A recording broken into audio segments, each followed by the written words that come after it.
Hello everyone. सो आज हम paper देखेंगे जूनियर इंजीनियर सब स्टेशन का। ठीक है, और ये है आपका PSTCL का पेपर, आप देख सकते हैं। और ये अभी इसी महीने में 2 अगस्त 2021 को हुआ था। तो ध्यान रखना, डेट आप देख लेना वीडियो स्टार्ट होने से पहले। ठीक है, क्योंकि बहुत से लोग ये कहते हैं कि आपने पेपर अलग से डाल दिए। क्या आपको लग रहा है कि मैंने अलग से डाली है? ठीक है, तो सेंटर नेम आप देख सकते हैं, पंजाब का कोई जगह होगी, झंझेरी। ठीक है, अब हम स्टार्ट करते हैं। पेपर की डेट आपने देखी है, 2 अगस्त 2021 है, 8:30 से 10:30 जूनियर इंजीनियर सब स्टेशन का पेपर जो अभी हुआ था PSTCL का, उसको हम देखने जा रहे हैं। ठीक है, हम अब डायरेक्ट आते हैं अपने टेक्निकल सेक्शन पे। तो टेक्निकल सेक्शन हमारा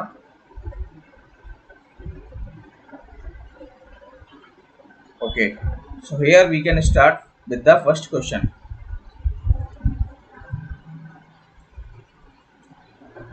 आप क्वेश्चन देख सकते हैं पहला।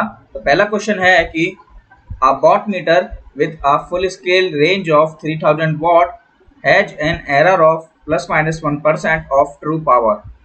What will be the range of reading if the true power is 1500 watt? ठीक है, तो फुल स्केल रेंज आपको गिवन है 3000 वॉट। ठीक है, एरर आपको गिवन है 1% of the true power. Okay, तो सबसे पहले आपको एरर निकालनी पड़ेगी फुल स्केल पे। ठीक है, एरर एट फुल स्केल आपको निकालना पड़ेगा, क्योंकि आपको रेंज फाइंड करना है। ठीक है, फाइनली तो आप एरर कैसे निकालेंगे? 3000 इंटू 1/100 इंटू क्या आपको मल्टीप्लाई करना पड़ेगा? इंटू एरर और उसका परसेंटेज। ठीक है, तो 3000 इंटू 1/100 जब आप सॉल्व करेंगे तो आपकी एरर निकल के आएगी फुल स्केल पे 30 वॉट के करीब। अब आपको फाइंड करना है रेंज ऑफ रीडिंग, जो कि आपको निकालना था क्वेश्चन के अंदर। और रेंज ऑफ रीडिंग निकालने का फॉर्मूला होता है true power plus minus error at full scale. ठीक है, तो ट्रू पावर आपने कितना गिवन है आपको? 1500 वॉट आपको गिवन है क्वेश्चन के अंदर, प्लस माइनस 30 वॉट आपने क्या निकाला है? Error at full scale. और रेंज ऑफ रीडिंग आप अच्छे से जानते होंगे, आपने पढ़ा होगा। रेंज ऑफ रीडिंग का मतलब होता है एक टॉलरेंस वैल्यू के साथ। टॉलरेंस वैल्यू आपकी ट्रांसमिशन लाइन से लेके हर चीज में रहती है। तो आपका आंसर आएगा 1500 प्लस माइनस 30 वॉट। और 1500 माइनस 30 हो गया 1470 और प्लस हो गया 1530 वॉट। तो आपका आंसर क्या है? ऑप्शन नंबर बी आपका सही आंसर होगा। ठीक है, जो कि इसमें ए ऑप्शन दिया है वो आपका क्या होगा? गलत है। आप देख सकते हैं क्वेश्चन का आंसर आ रहा है 1470 वॉट से 1530 वॉट। अगले क्वेश्चन की तरफ हम चलते हैं। क्वेश्चन कह रहा है कि a coil of 300 turns bound on a core of non magnetic material has an inductance of 10 milli henry. The average value of EMF induced when a current of 4 ampere is reversed in 4 milli second. इस question paper में आपको ये बात ध्यान रखना है कि एक क्वेश्चन पेपर जो है वो 3 क्वेश्चन पेपर से मिलकर बना हुआ है। जब आप DSSS का जो पेपर होता है, दिल्ली सबऑर्डिनेट का पेपर जो होता है, उसमें से कई सारे 2019 का पेपर आप खोल के देखेंगे जो मैंने कराया है, उनमें से कई सारे क्वेश्चन इसमें इंक्लूड हैं। ठीक है, RPSC यानी कि ठीक है, RPSC का जो राजस्थान PSC का जो पेपर है उसमें से भी कई क्वेश्चंस हैं। SSC JEE के कुछ क्वेश्चंस इसमें दिखाई देंगे 2017 के पेपर के। और साथ ही साथ आपको LMRC असिस्टेंट मैनेजर का पेपर हुआ था 19 में, उसके क्वेश्चन भी आपको इस पेपर में दिखाई देंगे। ठीक है, तो क्वेश्चन आप जो सबसे पहले इसमें क्या करना है, L = N∅/I से आप फ्लक्स निकाल लेना है। फ्लक्स आपके पास आएगा 133 माइक्रोवाइबर। अब आपको बोल रहा है कि when current 4 ampere is reversed then flux decreases to 133 microweber to 0 और अगेन इंक्रीजेस टू इतना इन अ रिवर्स डायरेक्शन। तो टोटल फ्लक्स कितना हो जाएगा आपका? 266 माइक्रोवेबर। अब आप जानते हैं EMF होता है आपका N d∅/dt। तो N कितना है आपका? 300 टन और d∅ कितना है आपका? 266 माइक्रोवेबर और dt कितना दिया है आपको? 4 मिली सेकेंड्स। तो आप सॉल्व कर लेना, आपका आंसर आएगा 20 वोल्ट के करीब। 1 microweber consist of how many magnetic lines of force. So आप देख सकते हैं इसका आंसर होगा 100। ठीक है, तो 1 microweber consist of how many magnetic lines of force. तो लाइन्स और फ्लक्स के बीच में जब आप देखेंगे दोनों के बीच में कंपैरिजन, तो उसमें कुछ वैल्यूज होती हैं आपको जो कि याद होनी चाहिए जब आप मैग्नेटिक्स पढ़ते होंगे। ठीक है, तो मैग्नेटिक लाइन्स ऑफ फोर्स आपकी 1 माइक्रोवेबर में 100 लाइन्स आपकी कितनी बनेंगी, 100 लाइन्स बनेंगी मैग्नेटिक लाइन्स, ओके, फोर्स की। नेक्स्ट क्वेश्चन है आपका कि कौन सी डीसी मोटर है एस वर्क करती है as a constant speed motor without any controller. तो आपकी शंट मोटर जो होती है वो it treated as the constant speed motor. आप ग्राफ की जानते होंगे, ठीक है, जो उसका ग्राफ बनता है वो कुछ इस प्रकार का होता है, ठीक है। तो एक है शंट मोटर को डिफाइन करता है और यह एक आपकी कौन सी है, एक कांस्टेंट स्पीड मोटर होती है। नेक्स्ट क्वेश्चन पे हम चलते हैं। नेक्स्ट क्वेश्चन कह रहा है कि a load resistance RL is supplied from a DC voltage source of resistance R। Maximum power transfer to the load occurs when which of the following condition is satisfied। तो आप सभी लोग जानते होंगे मैक्सिमम पावर ट्रांसफर थ्योरम कहती है कि आपकी लोड रेजिस्टेंस आपके सोर्स रेजिस्टेंस के बराबर होगा तो आपकी मैक्सिमम पावर क्या होगी, ट्रांसफर होगी। Which among the following are the desirable properties of the material used for the core of the current transformer। तो आप लोग इस क्वेश्चन का अच्छे से आंसर जानते होंगे कि हमारी डिजायरेबल प्रॉपर्टीज कौन सी होती है। हाई परमिएबिलिटी होना चाहिए और लो क्या होना चाहिए, आयरन लॉस होना चाहिए, ठीक है। So high permeability, low reluctance and low iron losses. अगला क्वेश्चन है आपका distance between two magnetic poles is increased 3 times and their pole strengths are also increased by 3 times the force between them। ठीक है, तो force का formula आप जानते हैं F इक्वल्स टू के m1 m2 upon D square होता है और इसमें साफ साफ लिखा हुआ है कि जो आपके टू मैग्नेटिक जो पोल्स हैं उनको 3 टाइम्स कर दिया है, ठीक है। तो 3m1 और 3m2 हम जब हम मल्टीप्लाई कर देंगे दोनों की वैल्यूज को और आप नीचे देखेंगे पोल स्ट्रेंथ जो है आपकी, ठीक है, उस पोल स्ट्रेंथ को 3 टाइम्स कर दिया और डिस्टेंस भी आपकी क्या है, 3 टाइम्स है। तो 3d का होल स्क्वायर करेंगे और ऊपर भी 3 इंटू 3 9 और नीचे भी 3 का स्क्वायर 9, तो आपके रिमेन्स अनचेंज का आएगा, आंसर आएगा। A 4-pole star connected 3-phase alternator has 6 slots per pole per phase in the stator। What is its slots and degree। तो आपका फॉर्मूला होता है स्लॉट एंगल का 180 डिग्री अपॉन एन। आप देख सकते हैं 180 डिग्री अपॉन एन जब आप सॉल्व करेंगे तो स्लॉट और आपका क्या होगा, स्लॉट्स पर पोल, ठीक है। तो 6 इंटू 3 नीचे हो जाएगा तो 183 अपॉन 18 10 डिग्री इसका आंसर। कौन सा टाइप का synchronous generator hydro electric power plant में यूज होता है। तो सैलिएंट पोल टाइप का सिंक्रोनस जनरेटर हम हाइड्रो इलेक्ट्रिक पावर प्लांट में यूज करते हैं। Consider the following test on a single phase transformer. Open circuit test, short circuit test और retardation test. Which of the above test have to be conducted for the determination of the voltage regulation of the transformer. तो आप जानते हैं voltage regulation of transformer निकालने के लिए आपको short circuit test की जरूरत पड़ती है। और तो आप देख सकते हैं कि इस क्वेश्चन का भी आंसर इसमें गलत दिया हुआ है, ठीक है। तो आंसर क्या होगा आपका 1 and 2। Open circuit test and short circuit test आपके दोनों आपके वोल्टेज रेगुलेशन को निकालने के लिए हेल्प करते हैं। ये क्वेश्चन आपका बहुत पहले ईएससी में पूछा जा चुका है, ठीक है। वहां से भी आप इसका क्या कर सकते हैं, ले सकते हैं answer, okay. Full load speed of a 400 volt 50 Hz 3-phase induction motor is 960 rpm। What is its full load slip।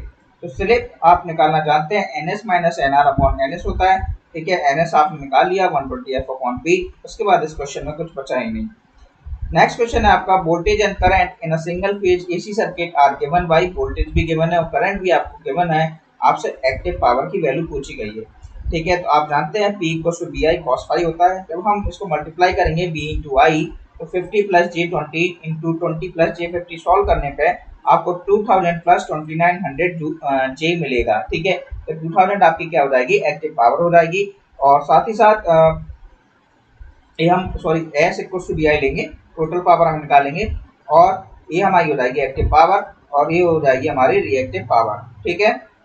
अगले क्वेश्चन पे हम चलते हैं। अगले क्वेश्चन में भी आपसे सिंक्रोनस स्पीड का केवल वैल्यूज पूछिए। ये बहुत सिंपल सा क्वेश्चन है। What is a synchronous condenser. तो आप जानते हैं सिंक्रोनस कंडेंसर एक ओवर एक्साइटेड सिंक्रोनस मोटर होती है, ठीक है, जो कि पावर फैक्टर को इंप्रूव करती है। What is the work done by an energy source if it is supplies 5 ampere current for 2 minutes at 2 kilovolt? आप जानते हैं वर्क डन आपका फॉर्मूला होगा V इंटू आई इंटू टी। ठीक है, 2 मिनट्स गिवन है, 2 इंटू उसके साथ 60 सेकंड का मल्टीप्लाई करना पड़ेगा, 5 into 2 into 60 into 2 kilo volt. Okay, आपका आंसर आएगा 1.2 मेगा जूल। क्वेश्चन देख सकते हैं आप कितने सिंपल है इसके पेपर में। ठीक है, भले ही कुछ कम से कम 4 या 5 क्वेश्चन में आप ऑब्जेक्शन भी अप्लाई कर सकते हैं, शायद आप कर चुके होंगे। ठीक है, इसमें कुछ क्वेश्चन गलत है। What is the total number of electrons that pass through a conductor in 2 seconds if the current through it is 80 milliampere? तो इस क्वेश्चन को आप देख सकते हैं, कई बार ऐसे क्वेश्चन आपके एसएससी में पूछे जा चुके हैं। Q आपका जो चार्ज होता है N इंटू E और A बराबर होता है आपका I इंटू T के बराबर। ठीक है, आपको इलेक्ट्रॉन्स की वैल्यू पता है। ठीक है, 1.6 इंटू 10⁻⁻19 आपको फाइंड करना है टोटल नंबर ऑफ इलेक्ट्रॉन्स, और करंट की वैल्यू गिवन है और टाइम भी आपको गिवन है। आप वहां से निकाल लेंगे नंबर ऑफ इलेक्ट्रॉन्स की वैल्यूज। अब आपका एक क्वेश्चन है कि एक कंज्यूमर है, उसका लोड कंसिस्ट करता है 2 हीटर्स ऑफ 1 किलोवाट और वो 2 आवर्स के लिए वर्क करता है। उसके साथ ही 2 fans of 100 watt each working for 5 hours per day और and 10 LED lamps of 10 watt each working for 10 hours per day. What is the total energy consumed in the month of June? बहुत simple question है, आप केवल multiplication करना है। तो 2 heaters 1 kilowatt के load के साथ और 2 घंटे वो क्या करते हैं, लोड चलाते हैं। ठीक है, 2 फैंस 100 वाट 5 आवर्स पर डे, आपको केवल मल्टीप्लाई करते रहना है। ठीक है, V इंटू आई इंटू टी, V इंटू आई इंटू टी, एनर्जी के साथ सब मल्टीप्लाई करेंगे तो आपका आंसर आएगा 180 किलोवाट आवर। नेक्स्ट है आपका, विच of the following colours has wavelength between green and orange? तो बिब्ग्योर आप जानते हैं, तो बिब्ग्योर ठीक है, तो आपके बिब्ग्योर में बीच में क्या आ रहा है, ऑरेंज कलर, ऑरेंज और ग्रीन के बीच में येलो कलर ऑब्टेन हो रहा है। अगला क्वेश्चन आपका, what is the voltage regulation of a transformer while supplying a current of 10 ampere at 480 volt at a power factor of 0.8 lag if the equivalent resistance and reactance of the transformer referred of the secondary आपको given है।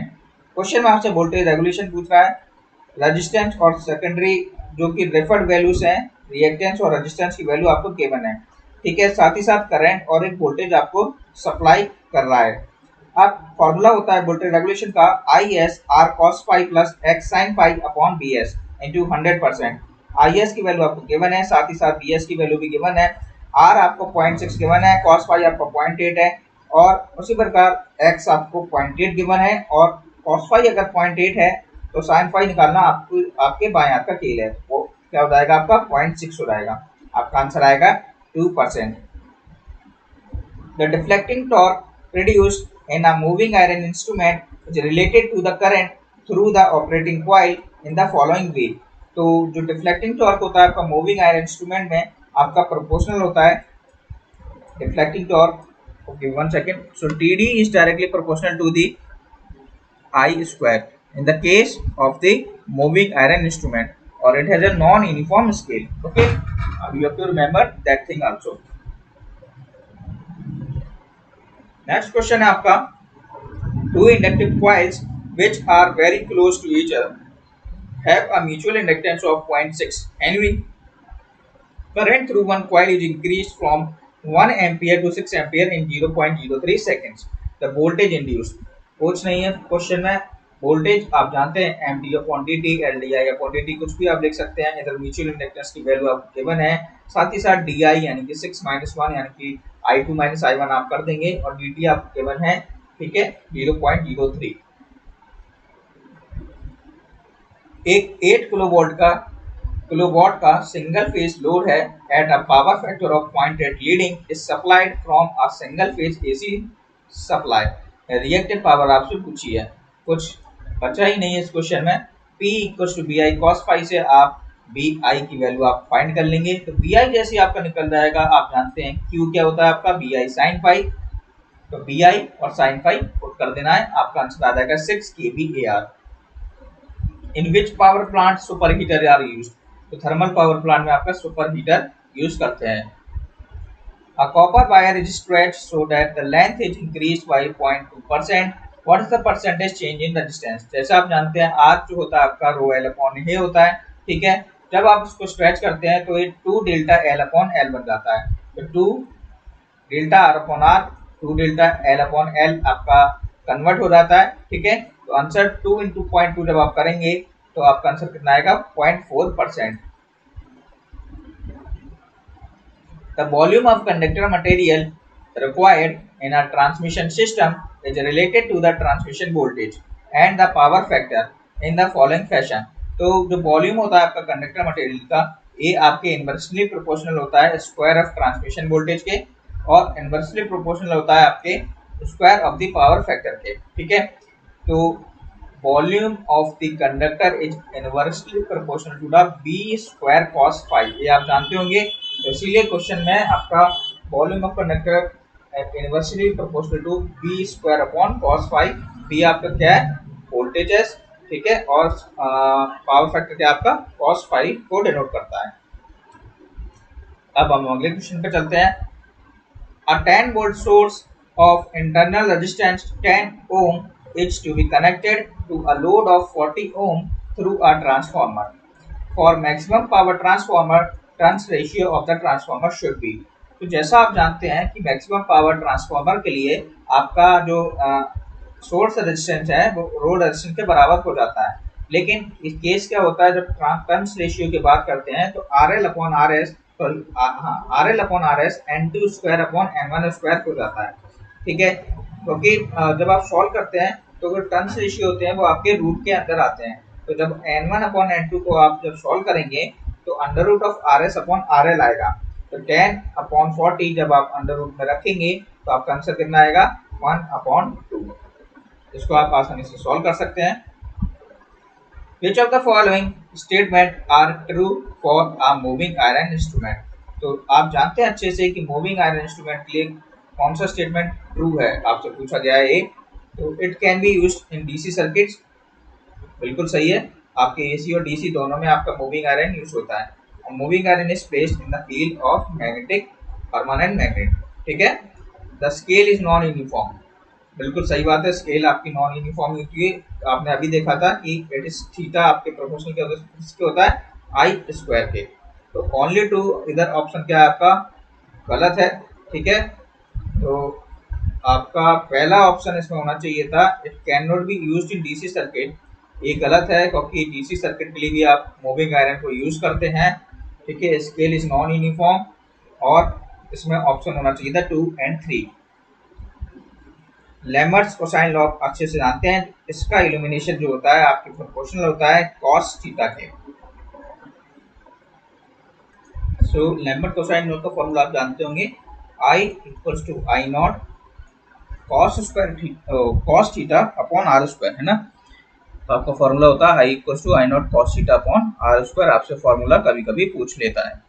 Next, what is the unit used to express the breaking capacity of the circuit breaker?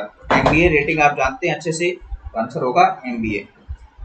In a capacitive circuit, if the active or reactive power components of line current are equal, then its power factor is, तो power factor आपका क्या होगा 0.707 leading. In the case of capacitive circuit तब दोनों equal होंगे, और inductive circuit होगा तो आपका आंसर आएगा 0.707 लैगिंग। मैं फिर से याद दिला दूं, क्वेश्चन पेपर की प्रैक्टिस आप प्रीवियस ईयर से ही करा करो, ठीक है, बहुत इंपॉर्टेंट रहते हैं। जो भी आपके मॉक टेस्ट वॉक टेस्ट जो भी लगवाते हैं अलग अलग कोचिंग वाले, वो भी आपके प्रीवियस ईयर ही होते हैं। बस वो क्या करते हैं पेपर में क्वेश्चन को वही ले लेते हैं और वो अपना टाइप कर लेते हैं।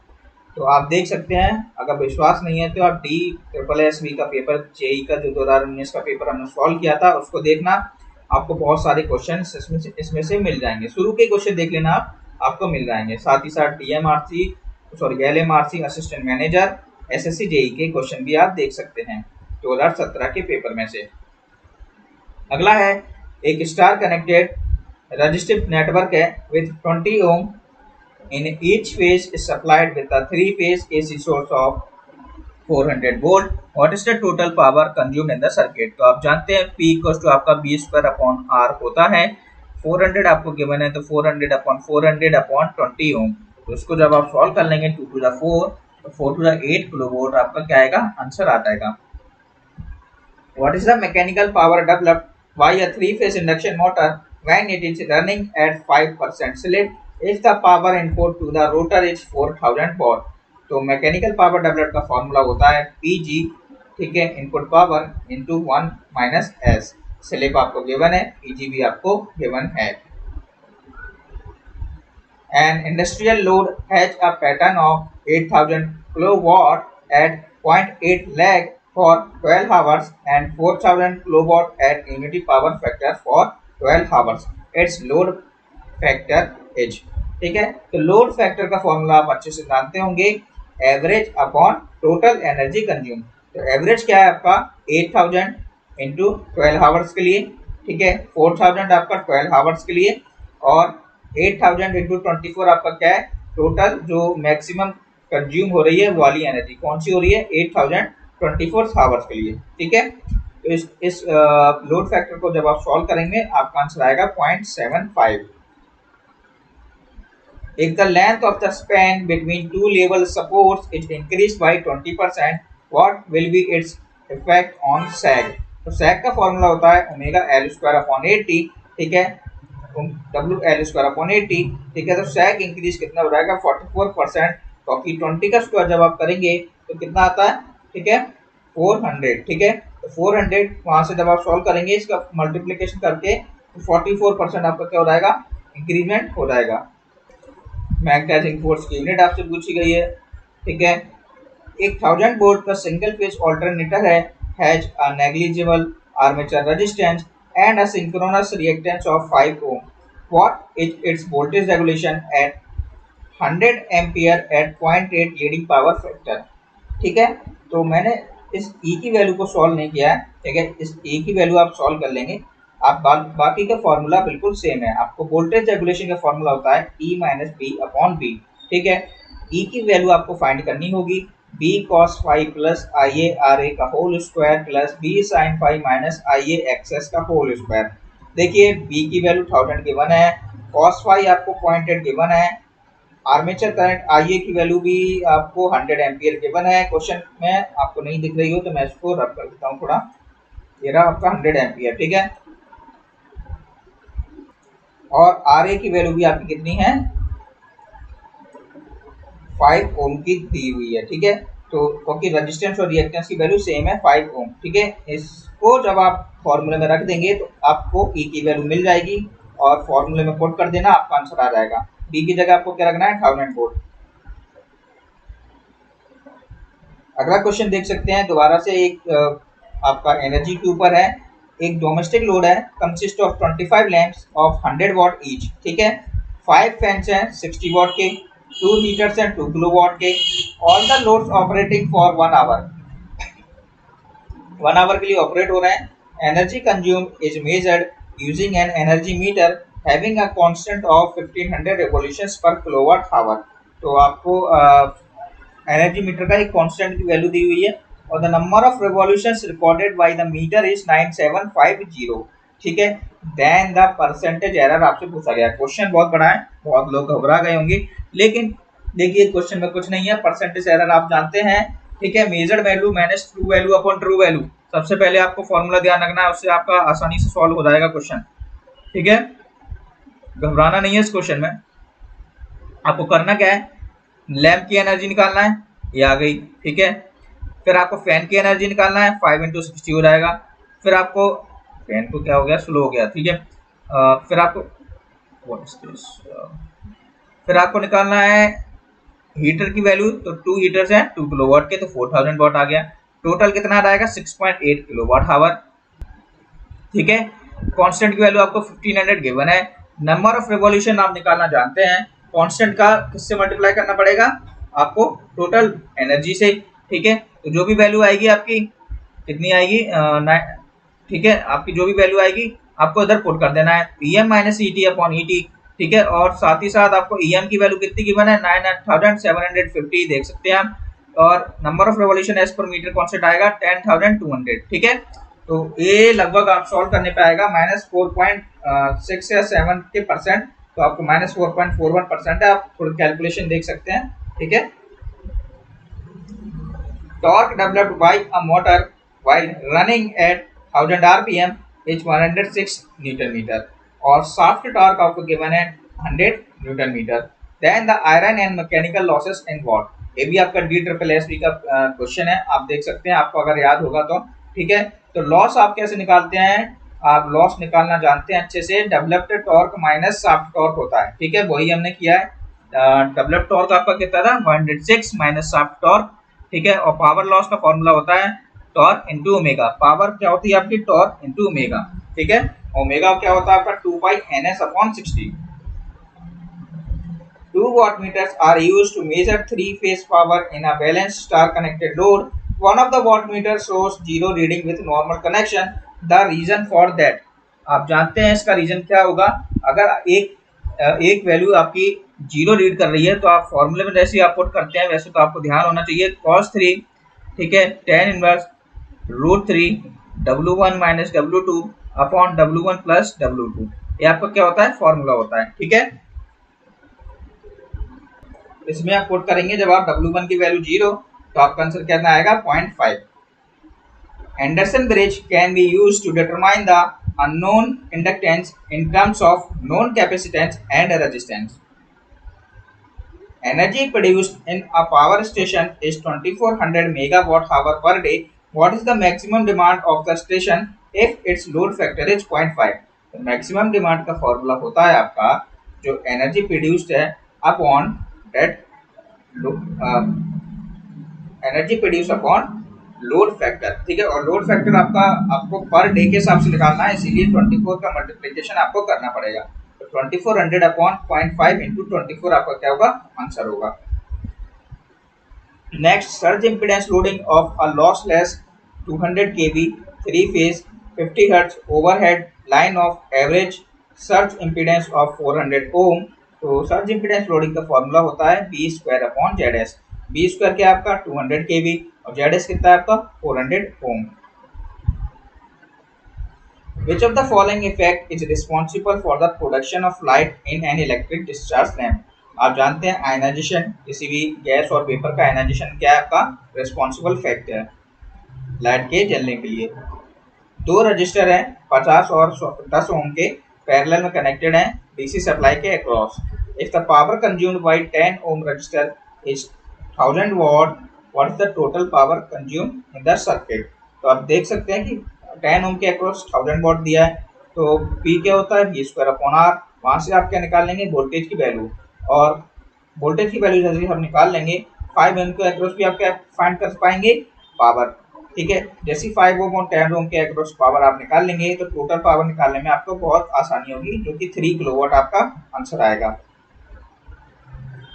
अगला क्वेश्चन है, इसमें आपको करंट फाइंड करना है, लेकिन आंसर आपको वोल्टेज में दिया है, ठीक है। तो प्रोसेस आप देख लो, प्रोसेस आपको केवल लूप लगाया है मैंने, आपका आंसर आ जाएगा। सेम क्वेश्चन नीचे भी दिया हुआ है, उसमें भी करंट फाइंड करना था, इसमें शायद वोल्टेज फाइंड करना था, ठीक है। तो B0 इक्वल्स टू, वो भी आंसर सही से नहीं दिया, ठीक है। तो B0 किसके अक्रॉस फाइंड करना था वो भी नहीं लिखा हुआ, ठीक है। कोई भी क्वेश्चन भी आप उसमें उनको डाल सकते हैं, ठीक है, रिव्यू के अंडर।